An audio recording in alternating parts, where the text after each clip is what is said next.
주님의 평안으로 인사드립니다.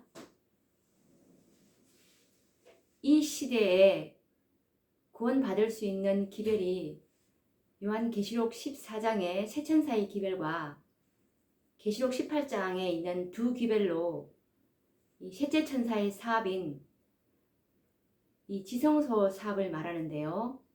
지성소 사업은 요한계시록 7장에 보면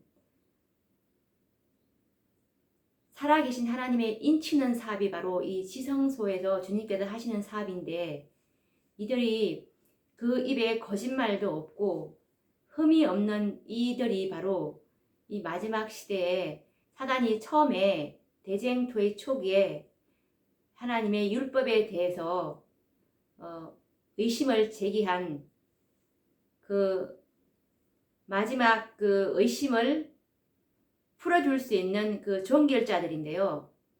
이들의 그 수요가 요한계시록 7장 4절에 인마전자의 수가 14만 4천이라는 말씀처럼 이들의 수요가 14만 4천이로서 이 수요가 초기문집 279페이지 말씀처럼 이 인치는 살아계신 하나님의 인을 치는 셋째 천사가 14만 4천의 수요를 다 치고 올라와서 주님, 제가 이 셋째 천사의 사업을 수요를 다 개수했습니다 라고 하니까 그때 예수님께서 이 중보하시던 향로를 내려 놓으시면서 이제 다 끝났다고 이 지성소의 사업을 마치는 것처럼 이 마지막 시대에 이 5번의 기별로 이 14만 4천의 이제 수요가 채워질 건데요. 그래서 이 마태복음 25장에 보시면 그 슬기로운 5처녀만이 이 예수님의 혼인잔치에 들어갈 수 있는 것처럼 이 5번의 기별인 요한계시록 14장의 세천사의 기별과 요한계시록 18장에 있는 이 두 번의 기별을 받아들인 이들이 바로 14만 4천인들인 것입니다. 이 세천사의 기별만 우리가 이해한다면 정말 기름이 부족해서 이 미래란 5처녀는 하나님의 그 은혜인 이 성령이 부족해서 그들의 품성이 예수 그리스도의 품성으로 이 충만해지지 못했습니다. 그래서 예수님의 신부로 그들이 받아들일 수 없었던 것처럼 이 요한계시록 18장의 기별은 정말 우리에게 예수님의 의로 이 성령께서 채워주시는 기별인데요. 반드시 이 기별을 정말 연구해 보시기를 거듭거듭 제가 정말 강권하는 바입니다. 이 요한계시록 18장의 기별은 두 번의 기별인데요. 요한계시록 18장 1절에 보시면 이 셋째 천사가 힘을 잃어버렸기 때문에 이 하늘로서 이 일 후에 다른 천사가 하늘로서 내려오는 것을 보니 큰 권세를 가졌는데 그의 영광으로 땅이 환하여지더라 라는 말씀처럼 셋째 천사가 힘을 잃었기 때문에 하늘에서 다시 이 셋째 천사를 돕기 위해서 날아온 천사라고 분명히 초기문집에 이렇게 기록되어 있습니다. 초기문집 277페이지 말씀을 보시면 그때 나는 다른 힘센 천사가 명령을 받고 셋째 천사와 연합하여 그의 기별에 능력과 힘을 주기 위해서 지상으로 내려오는 것을 보았다라는 이 말씀처럼 셋째 천사가 능력과 힘을 잃어버렸기 때문에 이 넷째 천사가 내려온 것이었습니다. 이 넷째 천사는 셋째 천사의 기별로서 참된 믿음으로 말미암은 의라고 제가 지난 시간에 말씀드렸습니다. 그런데 이 넷째 천사로 끝나지 아니하고 하늘에서 다시 한 번 더 기별이 옵니다. 그것이 바로 요한계시록 18장 4절에 성경에 보시면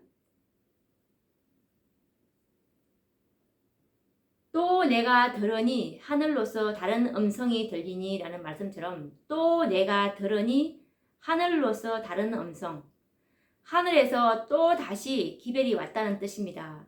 이 기별이 온 의미는 예수님의 셋째 천사의 사업인 지성소 사업, 살아계신 하나님의 인을 받을 하나님의 율법의 증인들이죠. 이 사단의 참소인 하나님의 율법을 지킬 수 없다라고 라는 것을 반박하고 증거할 자들이 바로 이 14만 4천인들인데요. 이들의 수요가 이제 이 마지막 기별로 요한계시록 18장 4절에 다섯째 천사의 기별로 이제 채워지게 될 것입니다. 그래서 이 다섯째 천사들은 하나님의 영광을 드러낼 수 있는 그런 이제 그릇이 되어서 이 다섯째 천사에게서 이제 늦은 비가 부어진다는 것이 초기 민집의 큰 외침장에 보시면 아주 정확하게 잘 나와 있습니다. 정말 성경은 정말 자세하게 탐구해야 하는 것입니다. 이것이 제가 지금 현대 기별을 전하고 있는 이 요지인데요.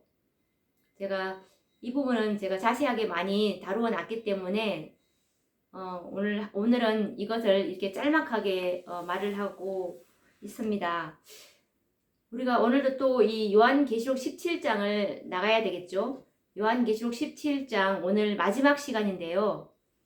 오늘 연구할 주제는 여덟째 왕인 사단의 최후에 대해서 연구를 해보려고 합니다.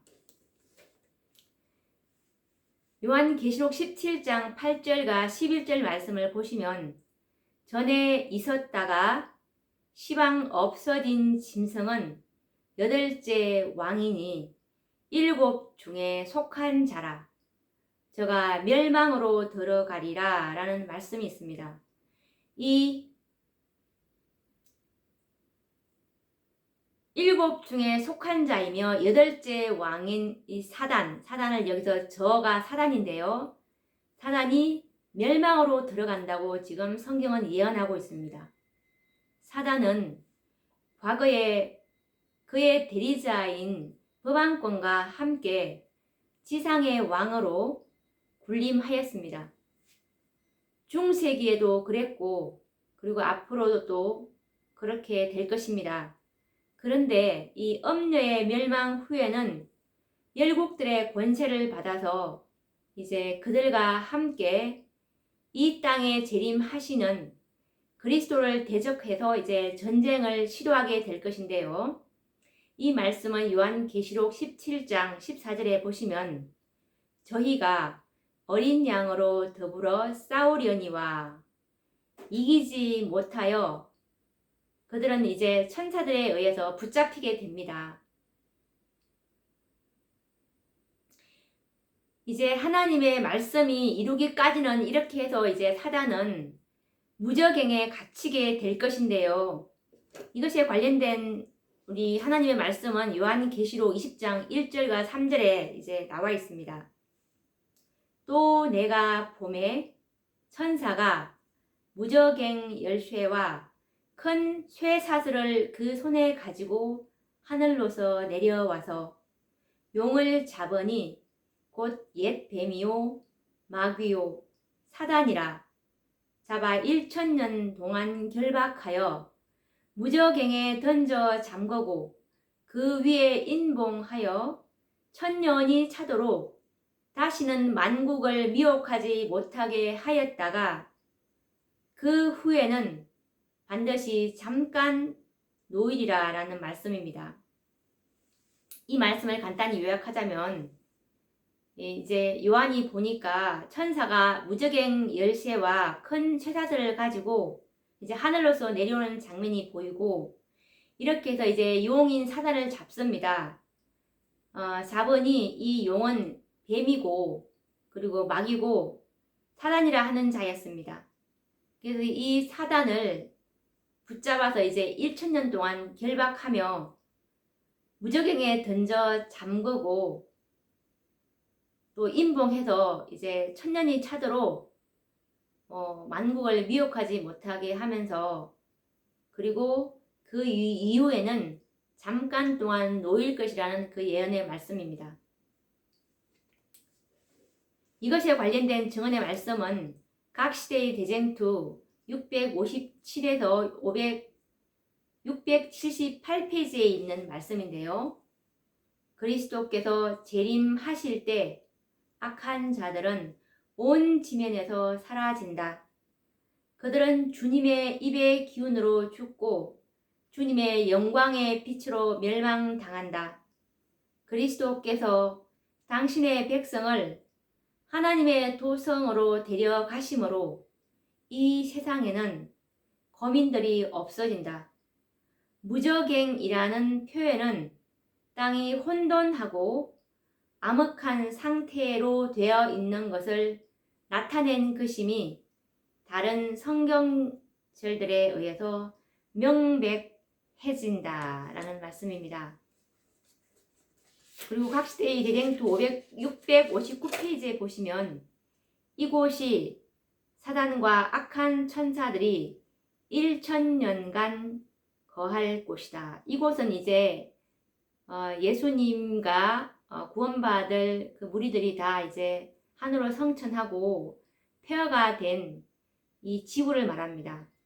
사단은 지구에 갇혀서 다른 세계에 접근하여 결코 타락한 적이 없는 자들을 유혹하고 괴롭힐 수 없게 될 것이다. 그가 결박당한다는 것은 이러한 의미에서 하는 말이다. 1000년간 사단은 그 황폐된 땅에서 방황하며 그가 하나님의 율법을 거스려 반역한 결과를 바라본다. 이렇게 이제 사단은 이 지구에서 1000년 동안 갇혀있게 됩니다. 그런데 이제 1000년이 차게 됩니다.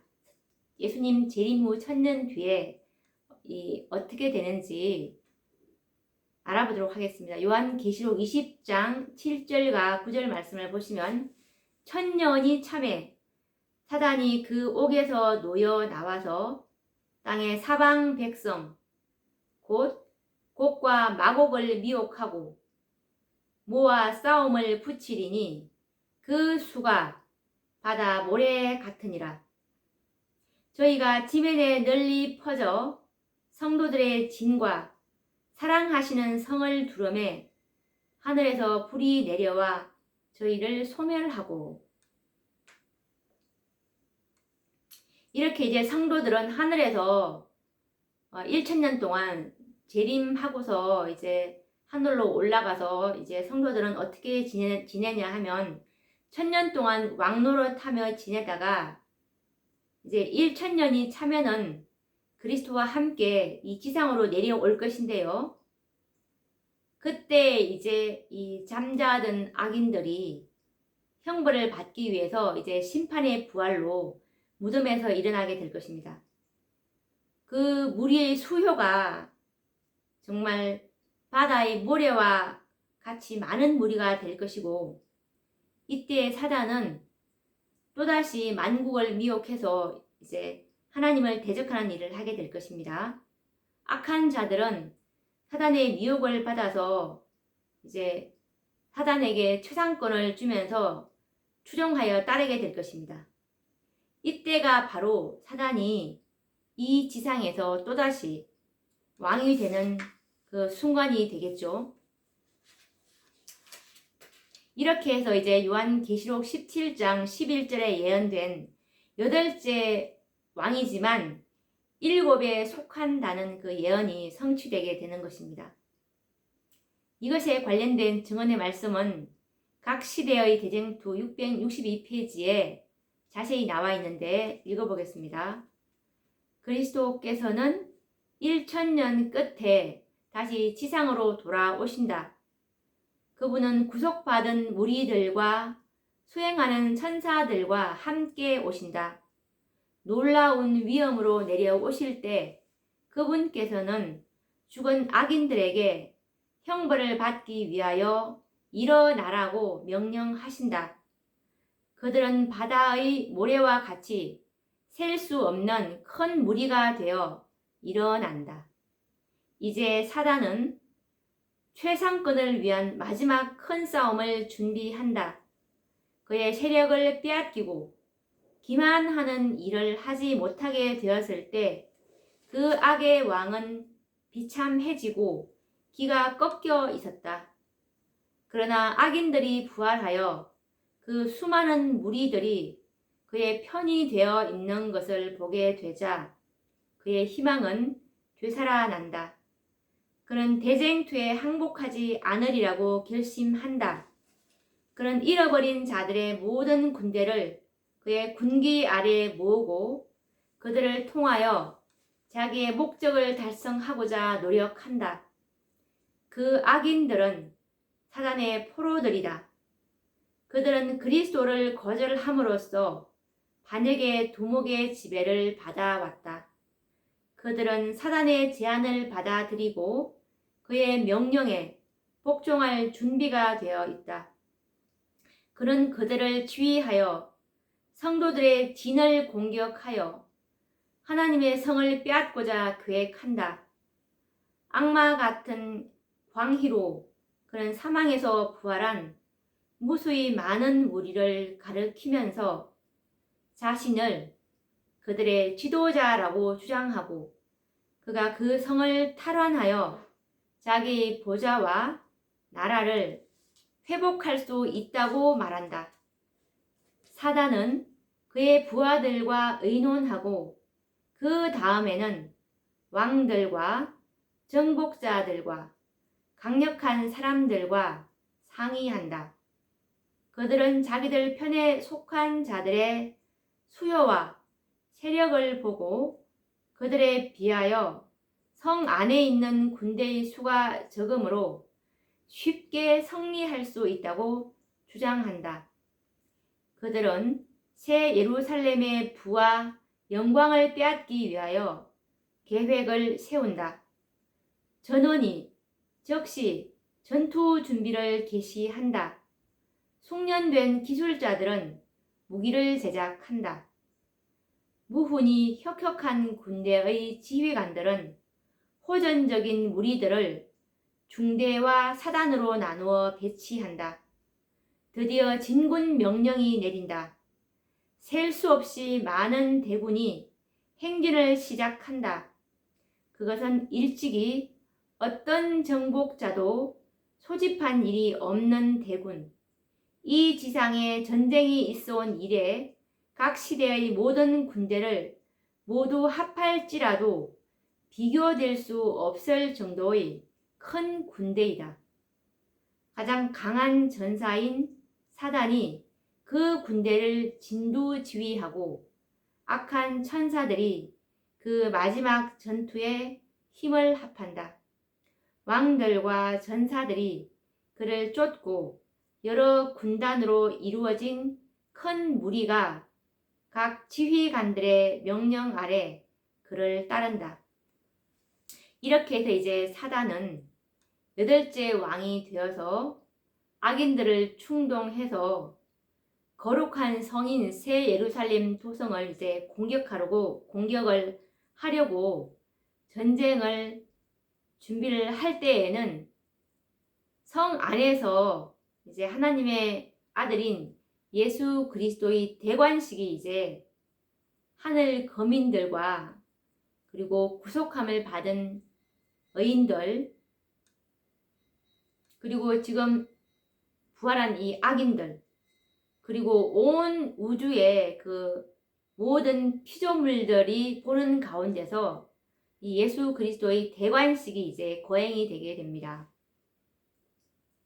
이 말씀은 각시대의 대쟁투 665에서 666페이지에 있는데요.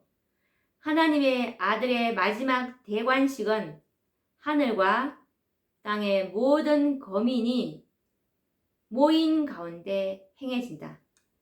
하늘과 땅의 모든 거민이 모인 가운데 행해집니다. 그리스도가 만왕의 왕이고 만주의 주가 되신다는 이 사실을 온 우주와 그리고 하늘과 땅 그리고 영원히 멸망당할 악인들까지도 보아야 하는 것입니다. 악인들은 이제 전쟁의 기운으로 광분이 되어 있는 상황입니다. 이런 상황 중에서 성 안에서 벌어지는 영광스러운 그리스도의 대관식을 이제 보게 되는데요. 일순간에 이제 이 악인들은 그 영광스러운 광경에 압도당하게 됩니다. 그때에 이제 그리스도께서는 그들에게 이제 구속의 파노라마를 보여주실 것인데요. 하나님의 자비를 거절하고 그리고 아들의 죽으심을 멸시해서 구원받기를 거절한 자신들의 이 악인들 자신들의 생애가 파노라마처럼 전개되는 것을 보게 될 것입니다. 이것에 관련된 증언의 말씀은 각 시대의 대쟁투 666페이지에 있는데요. 기록책들이 펼쳐지자마자 예수님의 눈은 악인들을 주목하신다. 그때 그들이 지금껏 범한 모든 죄를 깨닫는다. 그들은 그들의 발이 어디에서부터 순결과 성결의 길에서 벗어났는지, 그들의 교만과 반역이 그들을 얼마나 심하게 하나님의 율법을 범하게 하였는지 깨닫게 된다. 그들을 죄에 빠지게 한 매혹적인 시험을 받은 것, 축복을 무시한 것, 하나님의 사자들을 모욕한 것, 경고를 거절한 것, 완고하고 회개하지 않는 마음으로 자비의 물결을 물리쳐 버린 것, 그 모든 것들이 마치 불로 기록된 문자와 같이 나타난다. 보좌 위에 십자가가 나타난다. 그리고 아담의 유혹과 타락, 그 후에 계속적으로 전개되는 위대한 구속의 경륜의 장면들이 마치 파노라마처럼 펼쳐진다라는 증언의 말씀입니다.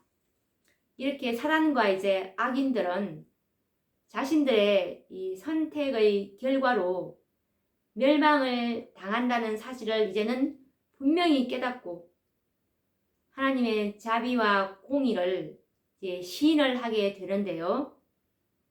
조금 전까지도 그들은 사단의 충동으로 이 거룩한 성을 빼앗기 위해서 전쟁의 광분 속에 사로잡혀 있었습니다.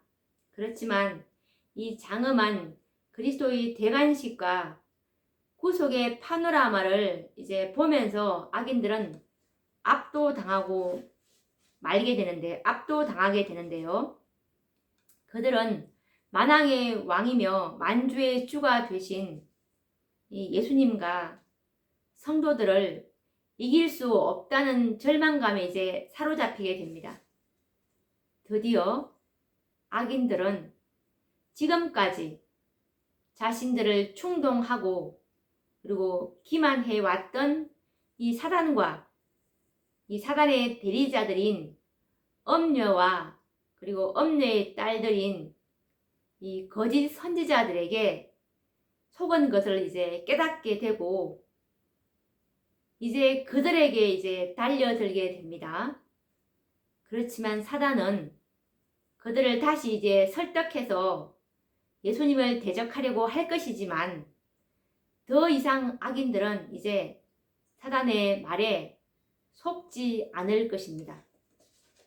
이것에 관련된 증언의 말씀은 각 시대의 대쟁투 671페이지에서 672페이지에 있습니다. 사단은 분노로 충만해져 대쟁투에 항복하지 않기로 결심한다. 그리하여 하늘 왕에 대한 마지막 결사적 쟁투가 전개된다. 그는 부하들 가운데 뛰어들어가 분노에 사로잡혀 그들을 충동시켜 즉시 일대 결전을 하도록 노력한다. 그러나 그가 반역하도록 유혹한 무수한 무리 가운데 이제 그의 최상권을 인정하는 자는 하나도 없다. 그의 권세는 끝났다. 악인들은 사단이 고취하는 바와 똑같이 하나님께 대한 증오심으로 충만해 있다. 그러나 그들의 처지가 절망적이라는 것과 그들이 여호와를 결코 이길 수 없다는 것을 안다.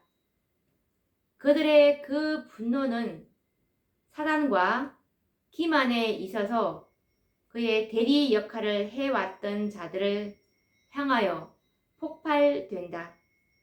그들은 악마와 같은 분노로 사단과 그 대리자들에게 달려든다.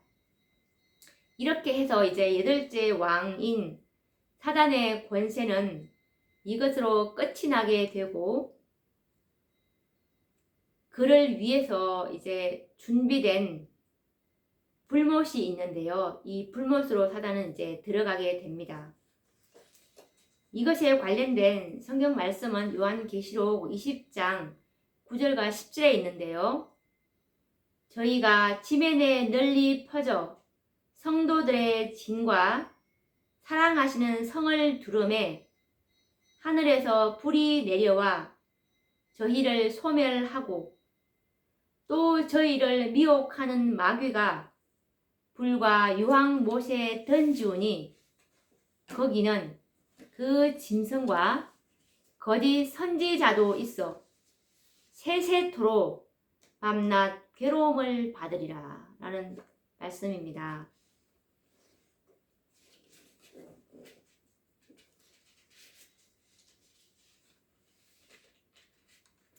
성경이 말하는 지옥은 요한계시록 20장 14절과 15절 말씀에 있는데요. 영원히 꺼지지 않는 그런 곳이 아닙니다. 어떻게 묘사하고 있냐면 사망과 음부도 불못에 던지우니 이것은 둘째 사망 곧 불못이라. 누구든지 생명책에 기록되지 못한 자는 불못에 던지우더라. 이렇게 해서 이제 각자 그 형량에 맞게 이제 불못에 던져져서 이제 타게 될 것입니다. 왜냐하면 하나님은 죄인은 사랑하지만 죄는 사랑할 수 없기 때문에 회개하지 않는 죄인들은 그 죄와 함께 타버리게 될 것입니다. 새하늘과 새 땅이 창조되기 위해서는 어쩔 수 없이 뿌리와 가지가 다 살라지는 것처럼 이렇게 심판하지 않을 수가 없는 것입니다. 그래서 각자 형벌에 맞게 타다가 이제 꺼지게 되겠죠. 영원히 불이 타거나 이런 것은 아닙니다. 그리고 과학시대의 대쟁투 672에서 673페이지 말씀을 보시면 불이 하늘에서 하나님께로부터 내려온다. 땅이 깨어진다. 땅의 깊은 곳에 감추었던 무기들이 터져 나온다. 땅에 깨어진 모든 틈에서 맹렬한 화염이 터져 나온다. 모든 바위가 불이 된다. 풀무불처럼 불타는 날이 마침내 왔다. 체질이 뜨거운 불에 풀어지고 땅과 그 중에 있는 것들이 타버린다. 땅의 표면은 마치 용해된 하나의 덩어리, 곧 하나의 거대한 끓는 큰 불못처럼 된다. 이때는 경건치 않은 자들의 형벌과 멸망의 때이다.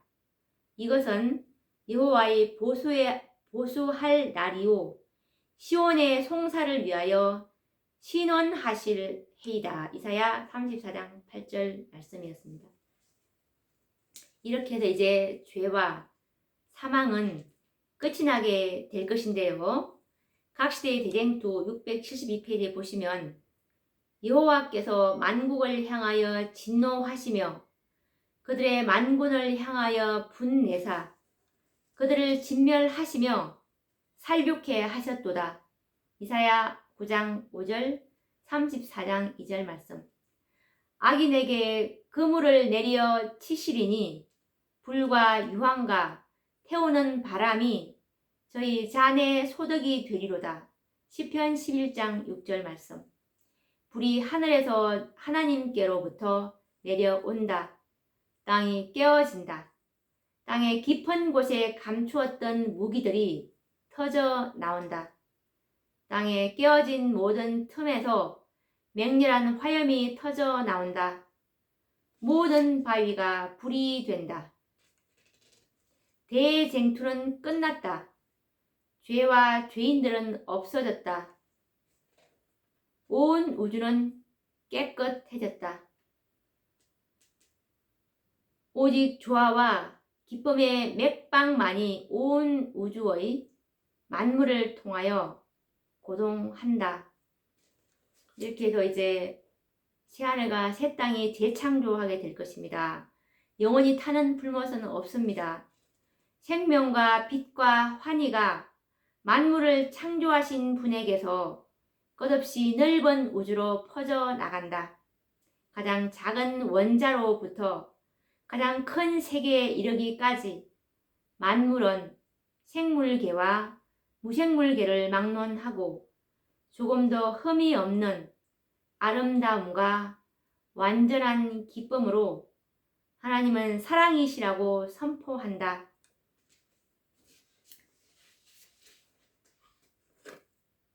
각시대의 대쟁투 678페이지 말씀을 제가 읽어드렸는데요. 이렇게 해서 이제 사단의 파괴 행위는 정말 이것으로 영원히 이제 끝이 나게 되고 6,000년 동안 사단은 불행과 슬픔으로 이제 땅을 충만케 하였고 온 우주를 슬프게 하였습니다. 모든 피조물들은 함께 탄식해 왔고 함께 고통당하여 왔지만 이제 사단의 멸망으로 모든 피조물들은 이제 유혹에서 영원히 벗어나게 될 것입니다. 그동안 이 하나님의 율법에 대해서 사단이 참소를 해왔던 이 하나님의 율법을 증거할 이 지구라는 이곳이 온 우주의 교과서였는데요. 하나님의 율법과 이제 사단의 정보와의 그 대조를 통해서 하나님의 율법을 옹호할 수 있는 이 교과서로서 이 지구가 이렇게 훈련장이 되어 왔는데요.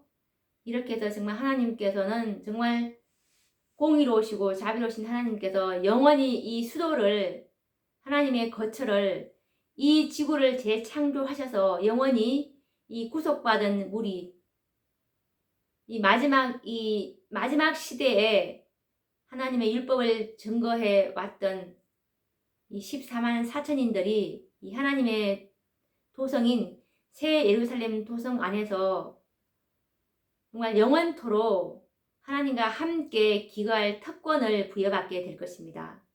이들은 정말 1월 법령이라는 그 무시무시한 그 시련을 통과하고 또 야곱의 환난까지를 통과하면서 정말 하나님의 사랑을 더 깊이 경험하고 체득할 자들이 될 것인데요. 하나님께서는 이렇게 이 마지막 세대에 구원받는 이 백성들을 이런 또 특권을 주시게 되는 것입니다. 오늘도 우리가 이 8째 왕인 사단의 최후를 연구를 했는데요. 대쟁투는 이렇게 끝이 나게 될 것입니다. 이 마지막 시대에 살아계신 하나님의 인을 받을 자들은 14만 4천인들이라는 것은 너무나 명백합니다. 정말 흠도 점도 없는 것이 바로 이 지성소 사업인데요. 너희들은 완전하라, 너희들은 거룩하라, 내가 거룩한 것처럼 너희도 거룩하라 라는 것이 이 지성소 시대의 하나님의 요구인데요. 이 지성소에서 이 하나님께서 책정하신 수요는 14만 4천인입니다. 이들의 수요가 차는 날 예수님께서는 이 지성소에서 나오신다는 이 사실을 말씀 그대로 우리가 받아들이게 된다면